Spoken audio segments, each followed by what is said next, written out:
Today, I want to talk about how Citadel have so far been illegally escaping their margin calls, but how it won't be going on for much longer. I also want to talk about the massive punishments that many of these hedge fund managers will soon be receiving. So stay tuned and let's make some money. And now I want to dive straight in with the key information. So, Travis tweeted saying, how does Citadel avoid the margin call? Well, read the section highlighted in red.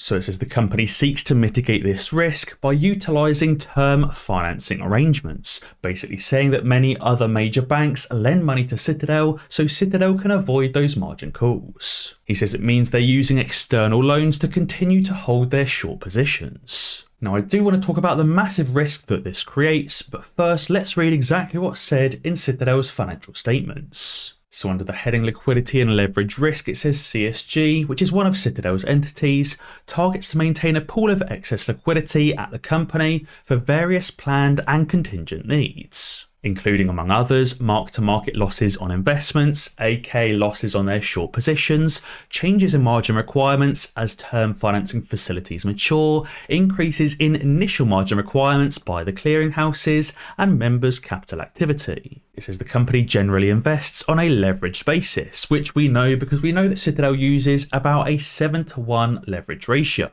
and they invest on that leveraged basis both through its financing and loan arrangements, and through the degree of leverage typically embedded in the derivative financial instruments in which it invests. The use of leverage can significantly magnify both gains and losses, increasing the possibility of the company incurring a substantial loss. And leverage through margin borrowings generally requires collateral to be posted with prime brokers, custodians, and counterparties. This is obviously the collateral they have to post for their leverage trades, and if those leverage trades go against them too badly, they do end up being margin called and effectively liquidated. And obviously market value movements could result in a prime broker, custodian, or counterparty under their respective agreements with the company having the right to reduce the value of such collateral or to require the posting of additional collateral, aka a margin call, potentially resulting in the issuance of a margin call and a liquidation. This could also result in the company having to sell assets or close out of short positions at a time when the company would not otherwise choose to do so, aka a forced liquidation. And here's the important part: the company seeks to mitigate this risk by utilising term financing arrangements, aka loaning or borrowing other money from other external banks, as well as negotiating trading and financing arrangements that include objective valuation methodologies and dispute rights for valuation differences between the company and its prime brokers, custodians, and counterparties. Now you might be saying, Tom, what's a term financing arrangement and how does that help Citadel avoid those margin calls? Well, a term financing arrangement is a special type of margin loan that doesn't behave like a normal margin loan. Typically, when you invest on margin, you borrow money from your trading platform. Maybe it's Webull or Robinhood or TD Ameritrade or whatever platform you're using, but you borrow money from them and you invest using that money. And then if your account falls below their maintenance requirements, you end up getting margin called and you're forced to sell off the position to repay their money back. But a term financing arrangement provides borrowers with a lump sum of cash up front in exchange for specific borrowing terms. With this type of margin loan, borrowers agree to pay their lenders a fixed amount over a certain repayment schedule with either a fixed or floating interest rate. So this type of financing arrangement works more closely to the kind of financial instruments that Michael Burry was taking out during the film The Big Short. Instead of the loan being valued against Citadel's open positions where they're taking profits and losses, Citadel may just have to pay that monthly interest payment to continue taking out their margin loan. That way Citadel won't traditionally get margin called under the normal terms as long as they can continue to meet that repayment schedule. Now that's obviously significantly more risky for those lenders because it means they can't forcibly margin call Citadel if their total position value drops below the maintenance requirements. Because obviously as long as Citadel continues to meet their repayment obligations,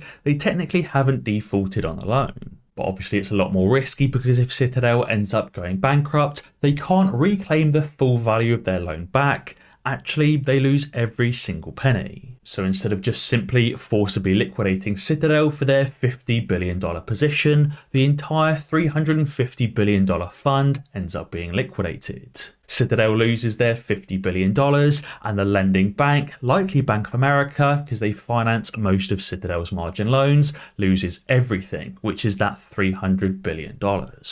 So this way Bank of America wouldn't just be recognising a $10 billion loss like Credit Suisse had with Archegos, they'd be recognising a $300 billion loss. This is obviously significantly more risky for those lenders if Citadel's entire fund ends up being margin called. So this is why I think Citadel has so far been able to avoid their margin calls. It's because their loans don't work like normal margin loans. There's no Citadel being down 10 or 15% and a bank comes knocking and says, Citadel, sorry guys, it's time to be liquidated. Please close out of all of your positions. We lend the money for over 80% of your positions, and because your account has decreased by say 10 or 15 or 20%, it's now time to be margin called, so sorry guys, pay up.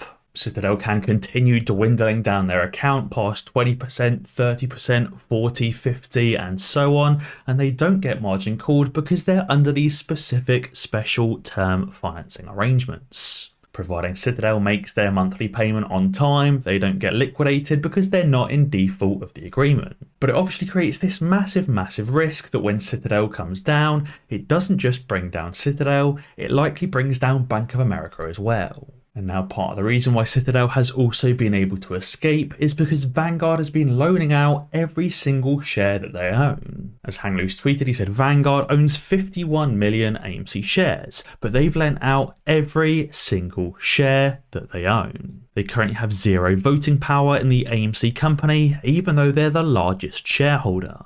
And this screenshot really shows exactly what's happening. Obviously Vanguard holds 51.297 million shares, but can only vote with 155,000 shares. That's because Vanguard is pretty much lending out every single share of the 51.3 million shares they hold. Hang Loose asked the question saying, if you lend out your shares, do you lose voting power? And the answer says that shareholders of companies are able to exercise some amount of voting power when new policies are proposed. However, you won't have shareholder voting rights when your shares of stock in that company are on loan. Vanguard doesn't have any voting rights whatsoever because obviously they're lending out every single AMC share. But you can see from the passing of time that Ken Griffin is becoming more and more stressed. Biotech Moose tweeted the timeline of Citadel's AMC short. These photos are unaltered and date verified because they're taken directly from Bloomberg interviews or public appearances. And he said this is what massive stress looks like in the last 2 years. Ken Griffin's face obviously between January 2019 and January 2021, which is a 2-year period, looks fairly unchanged. But then from January 2021 to January 2023, Ken Griffin looks like he's aged almost 10 or 20 years in that time. Ken Griffin has gone from having practically zero wrinkles and being at a very moderate or sporty weight to an overweight, wrinkled mess. And I think the reason why Ken Griffin has aged so much in the last 2 years is because he knows exactly what's going to happen when he gets caught for his illegal crimes. We've just seen a fund manager getting 13 months in prison for a $100 million Ponzi scheme. And even though you may say that 13 months in prison sounds like a long time, his co-conspirator David Hugh was sentenced to a 12-year term in July. Now the reason why Martin received such a significantly smaller term was due to his health issues. If he was perfectly healthy, he would have also received a 12-year term as well. So that basically means that Ken Griffin at Citadel is likely facing at least 12 years in prison because his fraud is many multitudes the size of $100 million.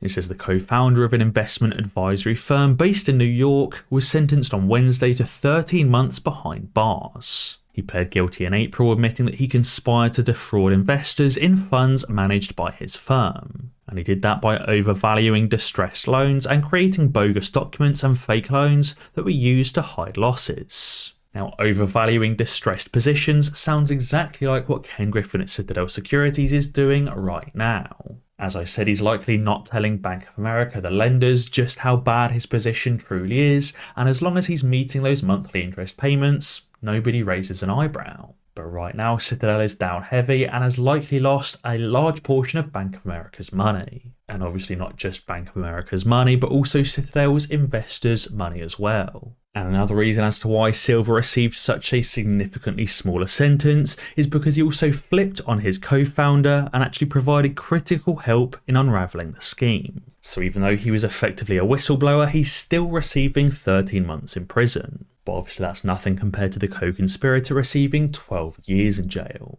And I'm sure something else that is making Ken Griffin very, very stressed is the fact that Ape is still #1 of Yahoo's most shorted stocks list. Now this is really interesting because Ape, per the actual figures, doesn't have a very high short interest. AMC seems to be the stock that has a much higher legal short interest. But even though Ape has a very low legal short interest, it still ranks #1 on top of Yahoo's most shorted stocks. Even though stocks like Carvana and Bed Bath & Beyond have short interest or legal short interests of well over 50%, Ape still outranks them. Maybe, heaven forbid, the legal short interest of Ape is actually wrong and that many more shares of Ape are being shorted compared to the legally disclosed figure. And finally, Credit Suisse also posted some updated information from my video earlier. Credit Suisse has just had one of the worst quarterly earnings calls possible. They announced their $1.4 billion Q4 loss, bringing their total loss for 2022 to $7.9 billion. Management is also expecting a substantial full-year loss for 2023 as well. Whether substantial means more than $8 billion lost in 2023 or just simply maybe $6 billion or $5 billion, it's still going to be a massive, massive loss for another year running. As a result, the Credit Suisse stock was down 13% and at its worst was nearly setting a new all-time low. But guys, be sure to let me know what you think down in the comments below. And as always guys, be sure to ding that notification bell because that way you'll be alerted when I upload a new video. Cheers!